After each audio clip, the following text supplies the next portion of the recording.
Hey guys, as a bit of a Sato follow-up to my animation and gaming video from November, and as a way to celebrate the 7th-year anniversary of the Nintendo Switch, I'm going to do a demonstration of Nintendo's favorite animation app, and probably the first animation app a lot of the youngsters have used before taking animation as a career opportunity seriously, Flipnote Studio 3D for the Nintendo 3DS. Of course, this is Sato's sequel to Nintendo DSi's Flipnote Studio, but I have some more fun facts to share about that later. When it was originally being developed, it was originally called Flipnote Memo. Not sure why though. It was going to have online features such as spot pass sharing, which was basically the equivalent to sending an email or text to your contacts. But Nintendo realized the dangers it could bring and dropped the spot pass pretty much altogether.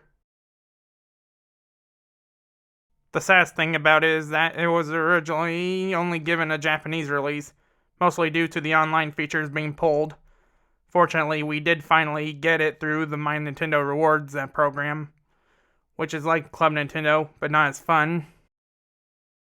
Anyway, as you can see here, I'm animating a simple bouncing ball.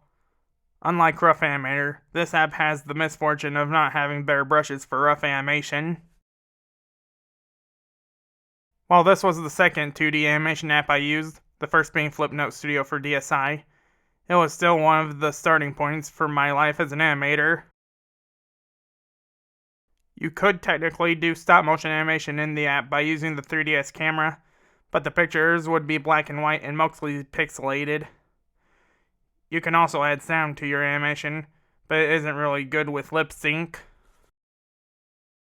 There are 10 speed options for playing back your animation, but the one that's the closest to being on par with traditional animation software is Speed 7, which is equivalent to 12 frames per second, or animating on 2s when talking about 24 frames per second.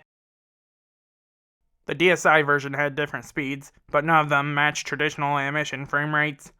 So in that regard, the 3DS version was more competent as an animation tester than the DSi version. And keep in mind, this was released back when animation software on mobile devices couldn't be as powerful as desktop software, not like today. Unfortunately, no one can get Flipnote Studio 3D anymore, mainly because Nintendo closed down the eShops for the Wii U and 3DS. But the good news is that there are plenty of animation apps you can try out on your phone or tablet these days. I even made a video about the various different ones on iOS devices last year. Of course, could you imagine if Nintendo made a Sato 3 for the Flipnote Studio app for the Nintendo Switch, and the only way you'd be able to animate anything on it comfortably is to buy the Colors Live game with the Sonar pen? The only way I'd endorse that is if they had 12 and 24 FPS options for it. Also, one more thing, Nintendo Switch still has plenty to go before it finally outsells the Nintendo DS and PlayStation 2. But, when that happens, Nintendo will once again have dominance as the company with the best-selling console of all time. So, while Nintendo's still working on their next console, help Nintendo out in the meantime. Get yourself a Nintendo Switch, get some great games for it, and just have an awesome gaming experience. Anyway, that's going to do it for this video. Thank you all for watching, and I'll see you next time.